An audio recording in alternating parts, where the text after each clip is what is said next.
Students, 9ാം ക്ലാസ്സിലെ ആദ്യ social science ക്ലാസ്സിലേക്ക് സ്വാഗതം. നമ്മൾ 8ാം ക്ലാസ്സിലെ സോഷ്യൽ സയൻസ് പഠിച്ചത് ഒറ്റ ബുക്കായില്ല. എന്നാൽ ഇപ്രാവശ്യം നമുക്കത് രണ്ടാക്കി പഠിക്കാനുണ്ട്. സോഷ്യൽ സയൻസ് ഫസ്റ്റ് ഹിസ്റ്ററി എന്ന് പറയും, ചരിത്രം. സോഷ്യൽ സയൻസ് സെക്കൻഡ് ഭൂമിശാസ്ത്രം അഥവാ ജോഗ്രഫി. നമ്മുടെ ജോഗ്രഫി ഹിസ്റ്ററി ഒക്കെ പഠിച്ചിട്ടുണ്ട് ടൈറ്റില്. ഇതൊക്കെ നമുക്ക് ഒന്നിച്ചൊരൊറ്റ ടെക്സ്റ്റ് ബുക്കിലാണ് പഠിച്ചു പോയത്. അപ്പൊ നിങ്ങൾ പേടിക്കാനൊന്നുമില്ല, രണ്ട് ബുക്കാക്കിയത് നിങ്ങൾക്ക് എളുപ്പം പഠിക്കാൻ എളുപ്പമായിരിക്കും. അതുകൊണ്ട് പേടിക്കാനൊന്നുമില്ല. ഞാൻ ഇന്ന് ഇവിടെ എടുക്കുന്നത് ജോഗ്രഫിയാണ്, ഭൂമിശാസ്ത്രം. ജോഗ്രഫി നിങ്ങൾ 8ാം ക്ലാസ്സിൽ പഠിച്ചിട്ടുണ്ട്. ഭൂമിയെ പറ്റി പഠിച്ചു, ഭൂമിയുടെ ഉള്ളറയെ പറ്റി പഠിച്ചു. ഓർമ്മയില്ലേ നിങ്ങൾക്ക്? ഭൂമിയുടെ നമ്മുടെ അറ്റ്മോസ്ഫിയർ, ഭൂമിയെ പൊതിഞ്ഞിരിക്കുന്ന ആ അറ്റ്മോസ്ഫിയറിനെ പറ്റി പഠിച്ചു. അറ്റ്മോസ്ഫിയറിന്റെ ലെയേഴ്സിനെ പറ്റി പഠിച്ചതൊക്കെ ഓർമ്മയുണ്ട്. അത് തന്നെയാണ് ജോഗ്രഫി എന്ന് പറയുന്നത്. ഇന്ന് ആദ്യത്തെ ജോഗ്രഫി ക്ലാസ്സില് നമുക്ക് ആദ്യത്തെ ചാപ്റ്റർ തന്നെ നോക്കാം. First chapter the sun ultimate source, സർവവും സൂര്യനാൽ. അപ്പൊ നമുക്ക് ആ ചാപ്റ്ററിന്റെ പേരിൽ നിന്ന് തന്നെ മനസ്സിലായി സൂര്യനെ പറ്റിയാ പഠിക്കുന്നത്, അല്ലെ? നമ്മൾ ചെറിയ ക്ലാസ് മുതൽ തന്നെ കേട്ടിട്ടുള്ളതാണ്, ഭൂമിയുടെ ഊർജ സ്രോതസ്സാണ് സൂര്യൻ. സർവ്വചരാചരങ്ങളുടെയും ഒരു തേജസ്സാണ് അല്ലെങ്കിൽ ഊർജ സ്രോതസ്സാണ് സൂര്യൻ. നമ്മുടെ മനസ്സിൽ ഒരുപാട് സംശയങ്ങളുണ്ട്, ചെറിയ ചെറിയ സംശയങ്ങൾ. എന്നാൽ നമുക്ക് അറിഞ്ഞിരിക്കേണ്ട ഒരുപാട് കാര്യങ്ങൾ. സൂര്യനിൽ നിന്നാണ് ചൂട് കിട്ടുന്നതെന്ന് നമുക്കറിയാം, അല്ലെ? അപ്പൊ ആ ചൂട് ഭൂമിയിലേക്ക് വരുന്നത് എങ്ങനെയാ? ആ ചൂട് ഭൂമിയിൽ നിന്ന് അല്ലെങ്കിൽ ഭൂമി ചൂട് പിടിക്കുന്ന പ്രോസസ്, പ്രക്രിയകൾ എന്തൊക്കെയാണ്? ഭൂമിയിൽ എന്തുകൊണ്ടാണ് ചൂട് എല്ലായിടത്തും ഒരുപോലെ അല്ലാത്തത്? ചൂട് ഒരുപോലെ അല്ല എന്നുള്ളത് നിങ്ങൾക്കറിയാം. കാരണം വാർത്തയൊക്കെ കഴിയുമ്പോഴേ നിങ്ങൾ കാണിക്കുന്നതാണ് ഇന്നത്തെ താപനില, കൊച്ചി, തിരുവനന്തപുരം എന്ന് പറഞ്ഞൊക്കെ കാണിക്കുന്ന കണ്ടിട്ടുണ്ടാവും, അല്ലെ? അത് എന്തെങ്കിലും ഒരേപോലെ കാണിക്കുന്ന കണ്ടിട്ടുണ്ടാവും? ഇല്ല, നമുക്ക് ചൂട് ഒരുപോലെ അല്ല എന്നുള്ളത്. അത് പ്രദേശത്തിന്റെയും കാലത്തിന്റെയും ഒക്കെ വ്യത്യാസത്തിൽ അതിന് മാറ്റങ്ങൾ ഉണ്ടാവും. അതൊക്കെ പോട്ടെ, നമ്മുടെ മനസ്സിലേക്ക് ആദ്യം വരുന്ന ഒരു ചെറിയ സംശയം, നിങ്ങൾക്കും ഉണ്ടാവുന്ന ആ സംശയം ഞാനൊന്ന് പറയാം. നമുക്കറിയാം, സൂര്യൻ ഉദിക്കുന്നത് ഒരു ഏകദേശ സമയം, അത് എല്ലായിടത്തും ഒരുപോലെ അല്ല കേട്ടോ, കാലം പ്രദേശമൊക്കെ അനുസരിച്ചത് മാറ്റങ്ങൾ വരും. ഒരു ഏകദേശ സമയം പറഞ്ഞാൽ ഒരു 6-6:15 സമയം. സൂര്യനിൽ നിന്ന് നമുക്ക് ആ സൂര്യൻ ഉദിക്കുമ്പോ തന്നെ നമുക്ക് ചൂട് കിട്ടുന്നില്ല. നമുക്ക് നല്ലൊരു ചൂടെന്ന് നമ്മൾ പറയാറുണ്ടോ? നമുക്ക് ഏകദേശം നട്ടുച്ചയ്ക്കാണ് നല്ല പൊള്ളുന്ന ചൂടായിട്ട് നമ്മൾ പറയാം. എന്നിട്ട് സൂര്യൻ അസ്തമയ സമയത്ത് ആ ചൂടൊന്നും കുറയും. അപ്പൊ നമ്മളൊക്കെ കുറെ പേരൊക്കെ ചിന്തിച്ചു വെച്ചിരിക്കുന്നത്, സൂര്യനിൽ നിന്ന് വരുന്ന ആ പ്രകാശത്തിന്റെ തീവ്രതയിൽ രാവിലെ കുറച്ചു കഴിയുമ്പോൾ അതിന്റെ പ്രകാശത്തിന്റെ തീവ്രത അല്ലെങ്കിൽ ആ ചൂടിന്റെ താപനില കൂടി വരുന്നു, അസ്തമയ സമയത്ത് അത് കുറയും. അങ്ങനെയല്ല കേട്ടോ. സൂര്യൻ സദാസമയവും കത്തിജ്വലിക്കുന്ന ഒരു ഗോളമാണ്. അതിൽ നിന്ന് വരുന്ന ആ എനർജി, ആ ഊർജം എപ്പോഴും ഒരുപോലെയാണ്. അപ്പൊ അത് ഭൂമിയിലേക്ക് എത്തുമ്പോഴാണ്, എത്താനെടുക്കുന്ന ഒരുപാട് പ്രക്രിയകൾ കഴിഞ്ഞിട്ടാണ് ഭൂമി ചൂടുപിടിക്കുന്നത്. അപ്പൊ നമ്മൾ ഇന്ന് ചാപ്റ്ററിൽ പഠിക്കുന്നതും നിങ്ങളുടെ ആ ചോദ്യങ്ങൾക്കൊക്കെയുള്ള ഉത്തരാണ്. അപ്പൊ സൂര്യൻ ഉദിച്ചപ്പോൾ തന്നെ നമുക്ക് എന്താണ് നല്ല ചൂടില്ലാത്തത്? ഏകദേശം ആ ഉച്ചയ്ക്ക് 12-2 മണിക്കൊക്കെയാണ് ഏറ്റവും കൂടുതൽ ചൂട് നമുക്ക് അനുഭവപ്പെടുന്നത്. അപ്പൊ അങ്ങനെ ആ ചൂട് എന്തുകൊണ്ടാണ് ആ സമയത്ത് കൂടുന്നത്? ഇങ്ങനെ അന്തരീക്ഷം ചൂട് പിടിക്കാനെടുക്കുന്ന പ്രക്രിയകൾ എന്തൊക്കെയാണെന്നൊക്കെയാണ് നമ്മൾ ഈ ചാപ്റ്ററിൽ പഠിക്കുന്നത്. നമുക്ക് ആദ്യം തന്നെ നോക്കാം. ഈ ഭൂമിയിലേക്ക് സൂര്യപ്രകാശം അല്ലെങ്കിൽ എനർജി തരുന്നത് സൂര്യനാണെന്ന് അറിയാം, അല്ലെ? അപ്പൊ നമ്മള് ഭൂമിയുടെ പുറത്താണ് ജീവിക്കുന്നത്. ഭൂമിയുടെ പുറത്തുള്ള നമ്മൾ നിൽക്കുന്ന ഈ ഭാഗം, ഏറ്റവും പുറത്തുള്ള ഈ ഭാഗം, അതിന് നമ്മൾ വിളിക്കുന്ന പേര് സർഫസ് എന്നാണ്, അല്ലെ? ഉപരിതലം എന്ന് പറയും. നമ്മൾ പഠിച്ചിട്ടുണ്ട് ചെറിയ ക്ലാസ്സിൽ. ഈ സർഫസിലേക്ക് ആദ്യം തന്നെ സൂര്യനിൽ നിന്ന് എനർജി ഇങ്ങോട്ട് എത്തണം. എത്തിക്കഴിഞ്ഞിട്ട് ചില പ്രക്രിയകൾ കടന്നു വേണം ഭൂമി ചൂട് പിടിക്കാൻ, അന്തരീക്ഷം ചൂട് പിടിക്കാൻ. ആ അന്തരീക്ഷം മൊത്തത്തിൽ ചൂട് പിടിക്കുമ്പോഴാണ് നല്ല ചൂട് നമുക്ക് അനുഭവപ്പെടുന്നത്. അപ്പൊ ആദ്യം തന്നെ നമുക്ക് നോക്കാം, ഈ സൂര്യനിൽ നിന്ന് നമ്മുടെ ഭൂമിയിലേക്ക് എനർജി വരുന്നത്. അതായത് ഇത്രയുള്ളൂ സൂര്യൻ. ഇത് നമ്മൾ നിൽക്കുന്ന ഈ ഭാഗം, അതിന് നമുക്ക് എർത്തിന്റെ സർഫസ് ആണ് കേട്ടോ. സർഫസ് ഉപരിതലം. ഈ earth receive energy from the sun. സൂര്യനിൽ നിന്ന് ഭൂമിയിലേക്ക് ഊർജം സദാസമയവും വന്നുകൊണ്ടിരിക്കുന്നത്. The earth receive energy from the sun as a short waves. ഈ പ്രോസസ്സിനെ, അതായത് പ്രക്രിയ, നമുക്ക് ഏരോ മാർക്ക് താഴെ കിട്ടാം. സൂര്യനിൽ നിന്ന് ഭൂമിയിലേക്ക് ഒരു ഹ്രസ്വ തരംഗ രൂപത്തിൽ ഊർജം ഭൂമിയിൽ എത്തുമ്പോൾ അതിന് അതിനെ വിളിക്കുന്ന പേരാണ് ഇൻസലേഷൻ. എന്താണ് അതിനെ വിളിക്കുന്ന പേരാണ് ഇൻസലേഷൻ. ഇൻസലേഷൻ. സൗരവികിരണം. സൗരവികിരണം. സൂര്യനിൽ നിന്ന് ഭൂമിയിലേക്ക് ഹ്രസ്വ തരംഗ രൂപത്തിൽ, ചെറിയ തരംഗ രൂപത്തിൽ ഭൂമിയിലേക്ക് ചൂടെത്തുന്നു. ഇതാണ് ആദ്യത്തെ പ്രോസസ്. ചൂടെത്തണം എന്നാലല്ലേ ചൂട് പിടിക്കാം, അല്ലെ? അപ്പൊ ആദ്യത്തെ 2 മാർക്കിന്റെ ക്വസ്റ്റ്യൻ ആണ് വാട്ട് ഈസ് ഇൻസലേഷൻ. എന്താ ഇൻസലേഷൻ എന്ന് പറഞ്ഞാൽ? അപ്പോ ഒന്ന് പറഞ്ഞു നോക്കി. സൂര്യനിൽ നിന്ന് എനർജി എങ്ങോട്ട് എത്തുന്നു? ഭൂമിയിലേക്ക് എത്തുന്നു. എങ്ങനെ? As a short waves. Earth receive energy in the form of short waves is known as insulation. ഭൂമിയിൽ നിന്ന് സൗരോർജം ഹ്രസ്വ തരംഗ രൂപത്തിൽ ഭൂമിയിലേക്ക് എത്തുന്നതിന് പറയുന്ന പേരാണ് സൗരവികിരണം. ഡൗട്ട് ഒന്നുമില്ലല്ലോ. ആദ്യത്തെ 2 മാർക്കിന്റെ ക്വസ്റ്റ്യൻ ആണ് ഈ ഭൂമിയിലേക്ക് ചൂട് എങ്ങനെയാണ് എത്തുന്നത്, ആ പ്രോസസ്സിന് വിളിക്കുന്ന പേരെന്താണ്? അപ്പൊ ആ പ്രോസസ്സിന് വിളിക്കുന്ന പേരാണ് ഒന്നുമില്ല, സിമ്പിൾ ആയി പറഞ്ഞ ഭൂമിയിലേക്ക് സൂര്യപ്രകാശം എത്തുന്ന പ്രോസസ്സിന്റെ പേരാണ് സൗരവികിരണം. എങ്ങനെ എത്തും? ആസ് എ വേവ്സ്, തരംഗ രൂപത്തിൽ എത്തും. കിട്ടിയല്ലോ. അപ്പൊ ആദ്യത്തത് ഇൻസലേഷൻ, സൗരവികിരണം. ഒരിക്കൽ കൂടെ ഒന്ന് പറയണം, ആ ഡെഫിനിഷൻ ഒന്ന് പറയാം. The earth receive energy as a short burst is known as insolation. ഭൂമിയിലേക്ക് സൗരോർജം ഹ്രസ്വ തരംഗ രൂപത്തിൽ എത്തുന്നതിനെ പറയുന്ന പേരാണ് സൗരവികിരണം. അപ്പൊ ഭൂമിയിലേക്ക് അല്ലെങ്കിൽ ഈ സർഫസിലേക്ക് എന്തെത്തി? ചൂടെത്തി. അപ്പൊ ഇവിടെ ഒന്നും ചൂട് പിടിച്ചിട്ടില്ലാണ്ട. അതാണ് ആ സൂര്യൻ ഉദിക്കുന്ന സമയത്ത് ആ സൂര്യനിൽ നിന്ന് എന്തെത്തിയിട്ടുണ്ട്? ചൂടെത്തിയിട്ടുണ്ട്.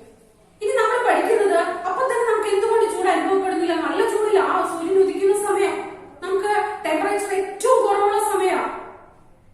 ഒരു ദിവസത്തെ ടെമ്പറേച്ചർ ചൂട് എടുത്തു നോക്കിയാല് ഏറ്റവും കുറവ് അനുഭവപ്പെടുന്നത് ആ സൂര്യൻ ഉദിക്കുന്ന തൊട്ടു മുൻപുള്ള സമയമാണ്.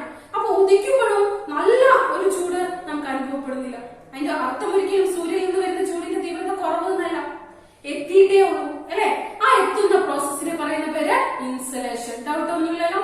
അപ്പൊ സിമ്പിൾ ആയിട്ട് ഇത്ര ഓർക്കുക, സൂര്യനിൽ നിന്ന് എനർജി ഭൂമിയിലേക്ക് വരുന്ന പ്രോസസ്സിന്റെ പേരാണ് ഇൻസലേഷൻ.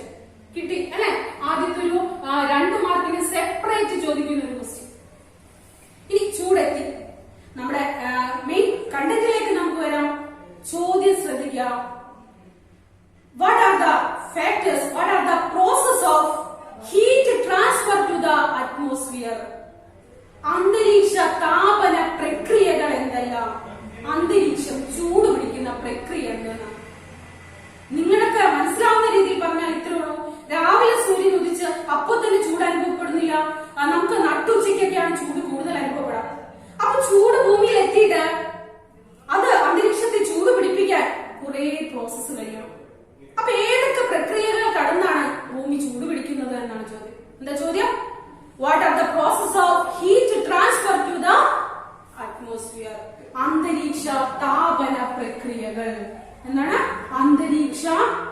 ഇത് 5 മാർക്കിന്റെ ഈ എപ്പോഴും കോട്ടകളിലേക്കും കാക്കകളിലേക്കും ഒക്കെ എടുത്തെടുത്ത് ചോദിക്കുന്ന ഒരു ക്വസ്റ്റ്യൻ ആണ് അന്തരീക്ഷ താപന പ്രക്രിയകൾ. ഹീറ്റ്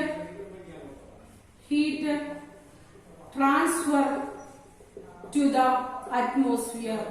5 മാർക്കിന്റെ ക്വസ്റ്റ്യൻ ആണ് കേട്ടോ. അറ്റ്മോസ്ഫിയർ കിട്ടിയ അന്തരീക്ഷം ചൂട് പിടിക്കുന്ന പ്രക്രിയ. എടുത്തു പറയണം. ആദ്യം ഇൻസുലേഷൻ എഴുതട്ടെ. ചൂട് പിടിക്ക് എത്തിയാലല്ലേ ഭൂമി ചൂട് പിടിക്കും, ബാക്കി പ്രോസസ് നടക്കാം. അപ്പൊ ആദ്യം ഇങ്ങനെ ഒരു ക്വസ്റ്റ്യൻ 5 മാർക്കിന്റെ ക്വസ്റ്റ്യൻ വന്നാൽ നമ്മൾ ആദ്യം എഴുതേണ്ടത് ഇൻസുലേഷൻ. ഇൻസുലേഷൻ എന്താണെന്നറിയാലോ? Earth receive energy from the sun as a short waves. ഹ്രസ്വ തരംഗ രൂപത്തിൽ ഭൂമിയിലേക്ക് സൂര്യപ്രകാശം എത്തുന്ന പ്രോസസ് ഇൻസുലേഷൻ. ഇനി ചോദ്യം നോക്കിയേ, എങ്ങനെ ചൂട് പിടിക്കുന്നു? അന്തരീക്ഷം എങ്ങനെ ചൂട് പിടിക്കുന്നു? അപ്പൊ ഇനിയും കുറച്ച് പ്രോസസ് കൂടി കഴിഞ്ഞാലേ അന്തരീക്ഷം ചൂട് പിടിക്കുള്ളൂ. അപ്പൊ എത്തിയത് ആദ്യം എഴുതണം. അപ്പൊ ആദ്യത്തെ പ്രോസസ് ആക്കി ഇൻസുലേഷൻ എഴുതാം. ഡൗട്ട് ഒന്നുമില്ല. അപ്പൊ അന്തരീക്ഷത്തിലേക്ക് എത്തിയിട്ടാ നമ്മൾ ഈ നിൽക്കുന്ന സർഫസിലേക്ക് എന്തെത്തിയിട്ടുണ്ട്? ചൂടെത്തിയിട്ടുണ്ട്. ഇതപ്പോ ഒന്നാമത്തത്. ഇനി രണ്ടാമത്തെ പ്രോസസ് ടെറസ്ട്രിയൽ റേഡിയേഷൻ. എന്താണ് ടെറസ്ട്രിയൽ ടെറസ്ട്രിയൽ റേഡിയേഷൻ, മലയാളത്തിൽ ഭൗമ വികിരണം. ഭൗമ വികിരണം. അപ്പൊ ഒന്നാമത്തത് ഇൻസുലേഷൻ, ചൂടെത്തി. രണ്ടാമത്തത് ടെറസ്ട്രിയൽ റേഡിയേഷൻ. നിങ്ങൾ അതും 8ാം ക്ലാസ്സിൽ പഠിച്ചിട്ടുണ്ട് ഡീറ്റെയിൽഡ് ആയിട്ട് തന്നെ അല്ലെ. അപ്പൊ ഭൗമ വികിരണം സൂര്യനിൽ നിന്ന് വന്നതുകൊണ്ട് സൗരവികിരണമാണെങ്കിൽ ഇതൊക്കെ എവിടെ നിന്ന് പോകുന്നതായിരിക്കും? ആ പേരിൽ തന്നെയില്ലേ ഭൗമ വികിരണം. എവിടെ നിന്ന് പോകുന്നതാ? ഭൂമിയിൽ നിന്ന്. ഇത്രേ ഉള്ളൂ. അവിടുന്ന് സൂര്യനിൽ നിന്ന് ഈ സർഫസിലേക്ക് ഇൻസുലേഷൻ വഴി എന്ത് വന്നു? സോളാർ എനർജി വന്നു അല്ലെ. വന്ന ഈ സർഫസിൽ നമ്മൾ നിൽക്കുന്ന ഈ ഭൂമിയുടെ ഉപരിതലമില്ലേ, ആ സർഫസിൽ തട്ടിയിട്ട് അപ്പൊ തന്നെ അതെന്തെയും തിരിച്ചു പോകും.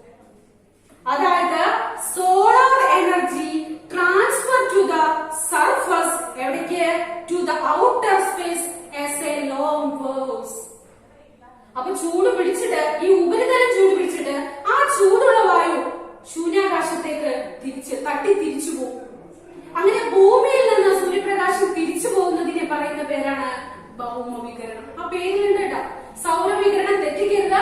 അവിടെ നിന്ന് ഇങ്ങോട്ട് വന്ന് ഭൂമിയുടെ ഈ ഉപരിതലം, അതായത് നമ്മൾ നിൽക്കുന്ന ആ ഭാഗം, അതിനെ ചൂട് പിടിപ്പിച്ചിട്ട് solar energy transfer to the outer space, താരമാർക്ക് മുകളിലേക്ക്. ഭൂമിയിൽ നിന്ന് ചൂട് പിടിച്ച, അതായത് സൗരവികിരണം വഴി ഭൂമിയുടെ ഉപരിതലം ചൂട് പിടിച്ച് ചൂടുള്ള വായുവിനെ എന്ത് ചെയ്യുന്നു? ശൂന്യാകാശത്തേക്ക് ദീർഘ തരംഗ രൂപത്തിൽ പുറത്തേക്ക് വിടുന്നു. അതിനെ വിളിക്കുന്ന പേരാണ് ഭൗമ വികിരണം. കിട്ടിയോ?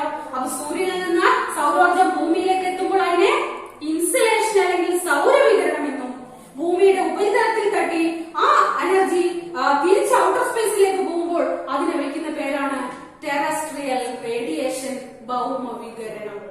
ക്ലിയർ ആണെന്ന് വിചാരിക്കും. അപ്പൊ സൗരവികിരണം, ഭൗമ വികിരണം, ഇത് രണ്ടും ഇത് മനസ്സിലായാൽ അടുത്ത പ്രോസസ്സുകൾ കിട്ടുള്ളൂ. വളരെ സിമ്പിൾ ആണ്. ഇങ്ങനെയാണോ എന്ന് തന്നെ നിങ്ങൾക്ക് സംശയം തോന്നും. ഇത്രയ്ക്കേ ഉള്ളൂ അല്ല, ഇപ്പൊ തന്നെ നിങ്ങൾക്ക് മനസ്സിലാവില്ലേ? ഇനി അപ്പൊ ടെറസ്ട്രിയൽ റേഡിയേഷനിൽ നിന്ന് ഔട്ടർ സ്പേസിലേക്ക് പുറത്തു പോകുന്നതിനെ എന്താണ്? ഭൗമ വികിരണം എന്ന് പറഞ്ഞു. ടെറസ്ട്രിയൽ റേഡിയേഷൻ വഴി പുറത്തു പോകും. ഇനി അടുത്ത പ്രോസസ്സാണ് 1, 2, മൂന്നാമത്തെ ചിത്രം ശ്രദ്ധിക്കുക. ചില ക്വസ്റ്റ്യൻ പേപ്പറിൽ ചിത്രം തന്നിട്ട് പ്രോസസ്സിന്റെ പേര് വെറുതെ എഴുതാൻ തരും. അപ്പൊ നോക്കാം. സൂര്യനിൽ നിന്ന് പ്രകാശം ഇങ്ങോട്ട് വരുന്നതാണെങ്കിൽ ഇൻസുലേഷൻ, ഭൂമിയിലെ ഉപരിതലത്തെ ചൂട് പിടിപ്പിച്ചിട്ട് ആ ഔട്ടർ സ്പേസിലേക്ക് തിരിച്ച് ആ ഹീറ്റ് പോകുന്നതാണെങ്കിൽ ടെറസ്ട്രിയൽ റേഡിയേഷൻ, ഭൗമ വികിരണം. ഇനി അടുത്തതാണ് മൂന്നാമത്തെ പ്രോസസ്സാണ് കണ്ടക്ഷൻ. മൂന്നാമത്തെ പ്രോസസ്സ് കണ്ടക്ഷൻ. ഇത്രേ ഉള്ളൂ. ഇത് നമ്മുടെ എർത്തിന്റെ സർഫസ്. നമ്മൾ സൂര്യനിൽ നിന്ന് സൂര്യപ്രകാശം ഈ നമ്മൾ നിൽക്കുന്ന ഈ സർഫസിലേക്ക് എത്തിയിട്ടാണ് അതിന് ഇൻസുലേഷൻ നോക്കും. അപ്പൊ ഈ ഹീറ്റ് ട്രാൻസ്ഫർ ചെയ്ത് പുറത്തേക്ക് പോകുമ്പോൾ ഏറ്റവും ആദ്യം ചൂട് പിടിക്കുന്നത് ഈ ഭാഗങ്ങളായിരിക്കും. ശരിയല്ലേ? അതായത് നമ്മുടെ ചൂട് പിടിച്ച ഭൂമിയുടെ ഉപരിതലത്തിൽ നിന്ന് തൊട്ടടുത്ത് കിടക്കുന്ന അന്തരീക്ഷ ഭാഗം നിങ്ങൾക്ക് ഇവിടെ ഞാൻ കാണിച്ചത്. അപ്പൊ സൂര്യനിൽ നിന്ന് സൂര്യപ്രകാശം ഈ സർഫസിൽ തട്ടിയപ്പോ ഇൻസുലേഷൻ, ഈ സർഫസിൽ നിന്ന് ചൂടുള്ള വായു മുകളിലേക്ക് പോയപ്പോ ടെറസ്ട്രിയൽ റേഡിയേഷൻ. ഇനി ആദ്യമായിട്ട് ആ പോകുമ്പോ ചൂട് പിടിക്കുന്നത് നമ്മൾ നിൽക്കുന്ന ഈ ഭാഗമില്ല, ഈ ഭാഗം, ഈ അറ്റ്മോസ്ഫിയറിന്റെ ഈ ഭാഗം, അതായത് it is very close to the surface. ഭൂമിയുടെ സർഫസിനോട് ചേർന്ന് കിടക്കുന്ന അറ്റ്മോസ്ഫിയറിന്റെ ഈ ഭാഗം ചൂട് പിടിക്കും. ഈ കാണുന്ന ഈ ഭാഗം ആദ്യം ചൂട് പിടിക്കും. അതിനെ പറയുന്ന പേരാണ് കണ്ടക്ഷൻ. ഈ ഇത്രയും ഭാഗം ഒന്ന് പറയാം. അതായത് ഇത്രേ ഉള്ളൂ. ഇൻസുലേഷൻ വഴി ചൂട് സർഫസിലേക്ക് എത്തി. ആ സർഫസിനോട് തൊട്ടടുത്ത് കിടക്കുന്ന അറ്റ്മോസ്ഫിയറിന്റെ ഭാഗം ചൂട് പിടിക്കും. ആദ്യം ഇവിടെ പിടിക്കും. ഈ ഭാഗം നമ്മൾ നിൽക്കുന്ന ഈ ഭാഗം മുകളിലേട്ടല്ല കേട്ടോ, ഈ ഭാഗം ചൂട് പിടിക്കും. അതിനെ പറയുന്ന പേരാണ് കണ്ടക്ഷൻ. മലയാളത്തിൽ താപചാലനം. താപചാലനം. കിട്ടിയ? അതായത് ഇത്രേ ഉള്ളൂ. Heat transfer to the atmosphere close to the hot surface of earth.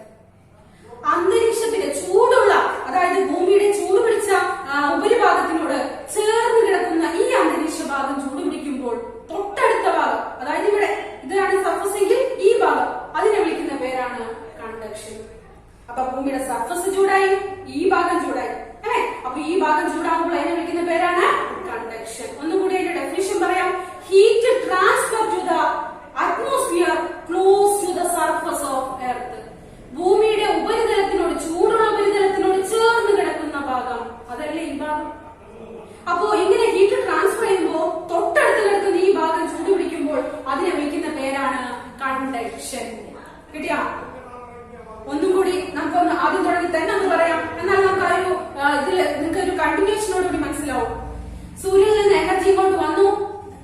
Receive energy from the sun, അതിന് പറയുന്ന പേരാണ് ഇൻസലേഷൻ. അപ്പൊ ചൂട് എത്തിയിട്ടാ എവിടേക്ക് എത്തിയ സർഫസിക്ക്, അതിനെ വിളിക്കുന്ന പേരാണ് സൗരവികിരണം, ഇൻസലേഷൻ.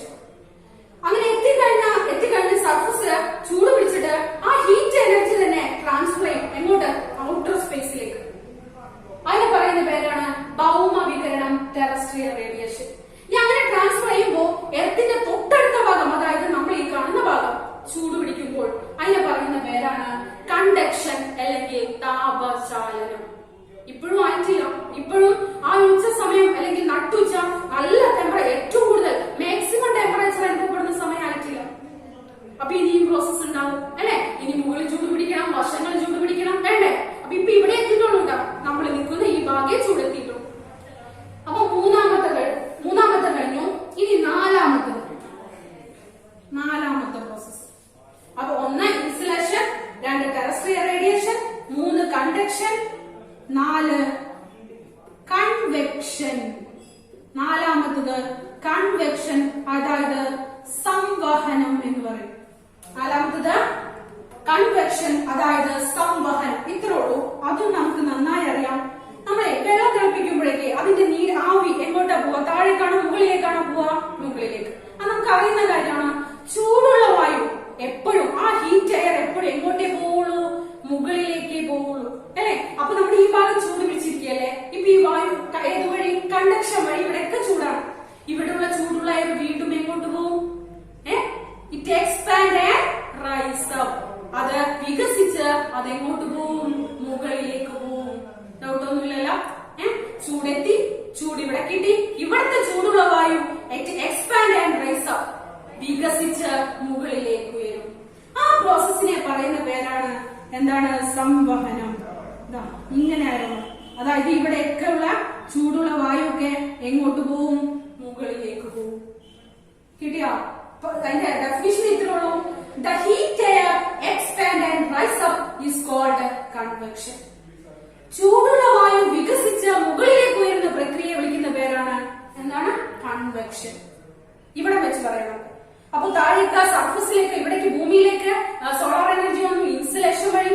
ഇവിടെ തട്ടി തിരിച്ചു പോയത് ടെറസ്ട്രിയൽ റേഡിയേഷൻ. പോകുന്ന വഴി ഭൂമിയുടെ തൊട്ടടുത്ത് ഈ ഭാഗം ചൂടുപിടിച്ചപ്പോൾ അതിന് വിളിച്ച പേര് പറ, കണ്ടക്ഷൻ, താപചാലനം. ഇനി ഇവിടെയുള്ള ചൂടുള്ള വായു ഉയർന്ന് മുകളിലേക്ക് പോയപ്പോൾ അതിനെ വിളിച്ച പേരാണ് എന്തെന്ന്, കൺവെക്ഷൻ, അതായത് സംവഹനം.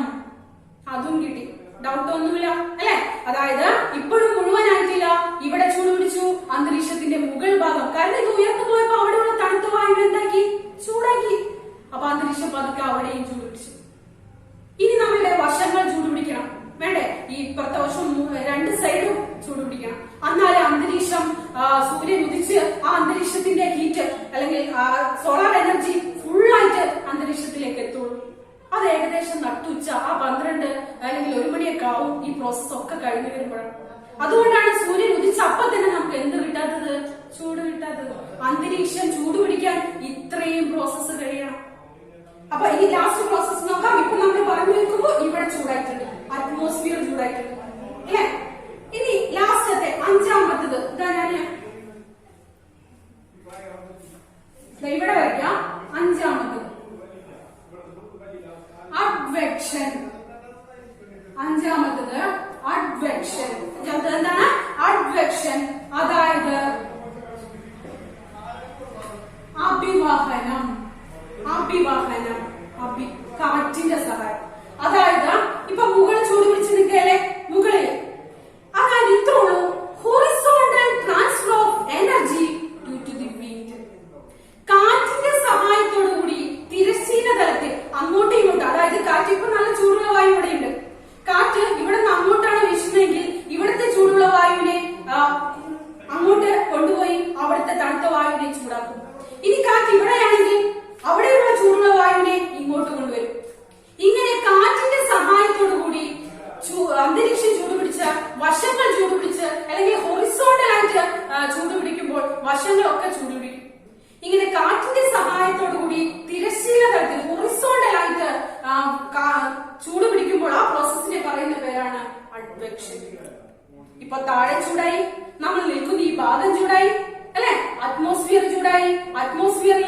കാറ്റിന്റെ സഹായത്തോടു കൂടി അങ്ങോട്ടോ ഇങ്ങോട്ടോ. അപ്പൊ ചിത്രം വരയ്ക്കുമ്പോൾ നിങ്ങൾ എപ്പോഴും ഒന്നില്ലെങ്കിൽ ആരോ മാർക്ക് ഇട്ടിട്ട് ഇങ്ങോട്ട് വരയ്ക്കാം. ഒരാരോ മാർക്ക് ഇങ്ങോട്ട് ഒരാരോ മാർക്ക് അങ്ങോട്ട് വരയ്ക്കരുത്. കാരണം കാറ്റ് അവിടെ നിന്ന് ഇവിടെ വീശല്ല. ഹൈ പ്രഷറിൽ നിന്ന് ലോ പ്രഷറിലേക്കല്ലേ കാറ്റ് വീശുള്ളൂ. മൂവ്മെന്റ് ഓഫ് എയർ, വായു എന്ന് പറഞ്ഞാൽ അറിയാം അല്ലെ, ചലിക്കുന്ന വായുവാണ് കാറ്റ്. അപ്പൊ വായുവിന്റെ ചലനം ഹൈ പ്രഷറിൽ നിന്ന് ലോ പ്രഷറിലേക്കാ. അപ്പൊ കാറ്റ് ചലിക്കുമ്പോ ഇപ്പൊ ഈ ഭാഗത്ത് നിന്ന് ഇങ്ങോട്ടാണ് ചലിക്കുന്നതെങ്കിൽ ഇവിടുത്തെ നല്ല ചൂടുള്ള വായുവിനെ കൊണ്ടുവന്ന് ഇവിടുത്തെ തണുത്ത വായുവിനെ എന്ത് ചെയ്യും? ചൂടാക്കും. കിട്ടിയോ? അങ്ങനെ വർഷങ്ങളും ചൂട് പിടിച്ചു. ഇത്രയും പ്രോസസ്സ് കഴിയുമ്പോഴാണ് അന്തരീക്ഷത്തിൽ എന്ത് നടക്കുന്നത്? Heat transfer. അല്ലാതെ സൂര്യൻ ഉദിക്കുമ്പോ തന്നെ പെട്ടെന്ന് തന്നെ അവിടെ നിന്ന് വരുന്ന വഴിക്ക് തന്നെ അന്തരീക്ഷം ചൂട് പിടിപ്പിക്കുകയോ അല്ലെങ്കിൽ അറ്റ്മോസ്ഫിയറിന് ചൂട് പിടിപ്പിക്കുകയോ ചെയ്യുന്നില്ല. വേഴ്സ് ആയിട്ട് സർഫസിലേക്കല്ലേ വരാം. അപ്പൊ പിന്നെ പല പ്രോസസ്സുകൾ കഴിഞ്ഞു കഴിഞ്ഞാണ്, ഇത്രയും പ്രോസസ്സുകൾ കഴിഞ്ഞിട്ടാണ് എന്ത് ചെയ്യുന്നത്? അന്തരീക്ഷം അല്ലെങ്കിൽ അന്തരീക്ഷത്തിലെ താപം ഭൂമിയിലേക്ക്, അന്തരീക്ഷത്തിൽ മുഴുവനായിട്ട് അല്ലെങ്കിൽ സൂര്യന്റെ ചൂട് ഭൂമിയിലേക്ക് മൊത്തമായി പരക്കുന്നത്. അതുകൊണ്ട് 5 മാർക്കിന്റെ question, what are the process of heat transfer to the atmosphere? നല്ല എളുപ്പമല്ലേ മക്കളെ? നല്ല സിമ്പിൾ ആയിട്ട് നമുക്ക് ഒന്നും കൂടി ഒന്ന് കൺക്ലൂഡ് ചെയ്ത് ഞാൻ പറയട്ടെ. അപ്പൊ 2 മാർക്കിന് എപ്പോഴും ചോദിക്കുന്ന ഇൻസ്റ്റലേഷൻ, ഇത് ഒറ്റയ്ക്ക് അങ്ങനെ ചോദിക്കണ കണ്ടിട്ടില്ല, പിക്ചർ വൈസ് ചോദിക്കുന്നുണ്ട് കേട്ടോ. അപ്പൊ ആദ്യത്തതൊന്ന് പറയാം. ആദ്യത്തത് എന്താണ്? ഇൻസ്റ്റലേഷൻ. ചിത്രം നോക്കി, സൂര്യനിൽ നിന്ന് എനർജി താഴേക്ക് എർത്തിലേക്ക് വരുന്നത്. As a short waves, Earth receive energy from the sun as a short waves is called installation. സൂര്യനിൽ നിന്ന് ഭൂമിയിലേക്ക് ഹ്രസ്വതരംഗ രൂപത്തിൽ സൂര്യപ്രകാശം എത്തുന്നതിനെ സൗരവികിരണം. എത്തിക്കഴിഞ്ഞാൽ ഭൂമിയുടെ ഉപരിതലത്തിൽ തട്ടിയിട്ട് heat is transferred to the outer space as a long waves. ദീർഘതരംഗ രൂപത്തിൽ ഈ സൂര്യപ്രകാശം എന്ത് ചെയ്യും? ഭൂമിയുടെ പുറത്തേക്ക് പോകും. ഇതിനെ ഭൗമവികിരണം അല്ലെങ്കിൽ ടെറസ്ട്രിയൽ റേഡിയേഷൻ. പോകുന്ന വഴി, അതായത് ആദ്യം ചൂട് പിടിക്കുന്നത് ഭൂമിയുടെ തൊട്ടടുത്ത് കിടക്കുന്ന ഈ ഭാഗം, അതിനെ പറയുന്ന പേര് കണ്ടക്ഷൻ. അതായത് heat transfer to the atmosphere close to the heat surface of earth. ഭൂമിയുടെ ചൂട് പിടിച്ച ഉപരിതലത്തിനോട് തൊട്ട് ചേർന്ന് കിടക്കുന്ന, അപ്പൊ നമ്മൾ ഈ നിൽക്കുന്ന ഭാഗം ഇവിടെയും ചൂടായി. അതിനെന്ത് വിളിക്കും? വാക്കൊക്കെ ശ്രദ്ധിക്കുക. കണ്ടക്ഷൻ. മാറിപ്പോകരുത്. 4ാമത്തത് കൺവെക്ഷൻ ആണ്. കണ്ടക്ഷൻ താപചാലനം. 4ാമത്തത് കൺവെക്ഷൻ, അതായത് സംവഹനം. ഡൗട്ട് ഒന്നുമില്ലല്ലോ. അതെന്താ സംവഹനം? അത് സിമ്പിൾ ആണ് അല്ലെ. എയർ എങ്ങനെയുള്ള എയർ? ഹീറ്റ് എയർ ആണ്. അത് എവിടേക്ക് പോകുള്ളൂ? മുകളിലേക്ക്. Heat air expand and rise up. That process is called convection. വായു എക്സ്പാൻഡ് വികസിച്ച് മുകളിലേക്ക് പോകുമ്പോൾ ആ മുകളിലുള്ള തണുത്ത വായുവിനെയും ചൂടുപിടിപ്പിക്കുമ്പോൾ അതിനെ പറയുന്ന പേര് കൺവെക്ഷൻ. കിട്ടിയോ? അടുത്തത് ലാസ്റ്റതാണ് അഡ്വെക്ഷൻ. ഇതിലൊരു ഡൗട്ട് ഒന്നും വേണ്ട. ഡാപ്പി വാഹനം. ഓർക്കേണ്ട പോയിന്റ് വിൻഡ്. അതായത് തൊട്ടടുത്ത ഭാഗമല്ല, തൊട്ടടുത്ത ഭാഗമൊക്കെ ചൂട് പിടിച്ചിട്ടുണ്ട്. അപ്പൊ മുകളിൽ ചൂട് പിടിച്ച സംവഹനം വഴി, കൺവെക്ഷൻ വഴി അറ്റ്മോസ്ഫിയർ ചൂട് പിടിച്ചിട്ടുണ്ടെങ്കിൽ കാറ്റ് വീശുമ്പോ കാറ്റ് ഹൈ പ്രഷറിൽ നിന്ന് ലോ പ്രഷറിലേക്കോ അല്ലെങ്കിൽ അവിടെ നിന്ന് തിരിച്ചൊക്കെ വീശുമ്പോൾ, ഹൈ പ്രഷറിൽ നിന്ന് തിരിച്ചു വീശുമ്പോഴായാലും അവിടെയുള്ള ചൂടുള്ള വായുവിനെ തണുത്ത വായുവിന്റെ ഭാഗത്തേക്ക് കൊണ്ടുവന്ന് ചൂട് പിടിപ്പിക്കും. അങ്ങനെ അന്തരീക്ഷം മൊത്തം ചൂട് പിടിപ്പിക്കാൻ ഇത്രയും പ്രോസസ് ഉണ്ട്. ഇത്രയുള്ള വളരെ സിമ്പിൾ അല്ലേ? ഇപ്പൊ മനസ്സിലായോ എന്തുകൊണ്ടാണ് സൂര്യൻ ഉദിച്ച് അപ്പൊ തന്നെ നമുക്ക് നല്ല, അതായത് 6 മണിക്കൊന്നും നല്ല വെയിലൊന്നും നമുക്കില്ല, നല്ല ചൂടൊന്നും നമ്മൾ പറയാറില്ല. അപ്പോ സൂര്യൻ എപ്പോഴും കത്തിജ്വലിക്കുന്ന ഗോളാണ്. അതിൽ നിന്ന് വരുന്ന ആ എനർജി എപ്പോഴും ഒരേപോലെയാണ്. അപ്പൊ ഇങ്ങോട്ട് എത്തി അത് ട്രാൻസ്ഫർ ചെയ്യാൻ ഈ പ്രോസസ് ഒക്കെ കഴിയണം. അപ്പൊ 5 മാർക്കിന് ഷുവർ ക്വസ്റ്റ്യൻ ആണ്. എപ്പോഴും ചോദിക്കുന്ന ഒരു ക്വസ്റ്റ്യൻ ആണ്. എപ്പോഴും എല്ലാവരും എഴുതാൻ വിടുന്നത് ഇൻസ്റ്റലേഷനാണ്. പക്ഷെ എനർജി എത്തിയിട്ട് വേണ്ടേ ബാക്കിയൊക്കെ നടത്താൻ അല്ലെ? അതുകൊണ്ട് ഇത് മുഴുവൻ ഈ 5 പ്രോസസ്സും നമുക്ക് പഠിക്കണം. അപ്പൊ നമുക്ക് ഈ പ്രോസസ്സ് ഒരിക്കൽ കൂടെ ഒന്ന് പറഞ്ഞു നോക്കാം. നമുക്ക് എല്ലാവർക്കും ഒരുമിച്ച് പറയാം കേട്ടോ. എന്റെ കൂടെ ഒന്ന് പറഞ്ഞു നോക്കാം. വെറുതെ കേട്ടിരിക്കുമ്പോൾ നിങ്ങൾക്ക് അത് ഉള്ളിൽ ഇങ്ങനെ കയറില്ല.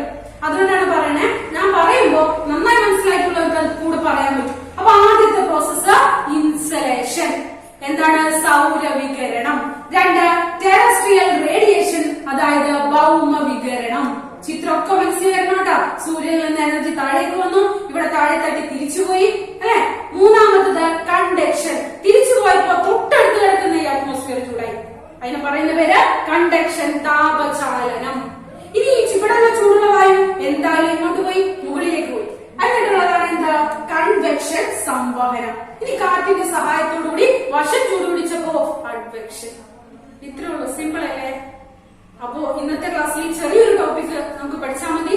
നന്നായി നോക്കാം. 5 മാർക്കിന്റെ ഒരു ക്വസ്റ്റ്യന് സെപ്പറേറ്റ് ചോദിക്കുന്ന 2 മാർക്കിന്റെ ക്വസ്റ്റ്യൻ നന്നായി ക്ലിയർ ചെയ്ത് പഠിച്ച് എടുക്കുന്നത് അന്നാന്ന് പഠിച്ചു പോയാല് സോഷ്യൽ സയൻസ് നിങ്ങൾക്ക് എളുപ്പമാവും. കുറെ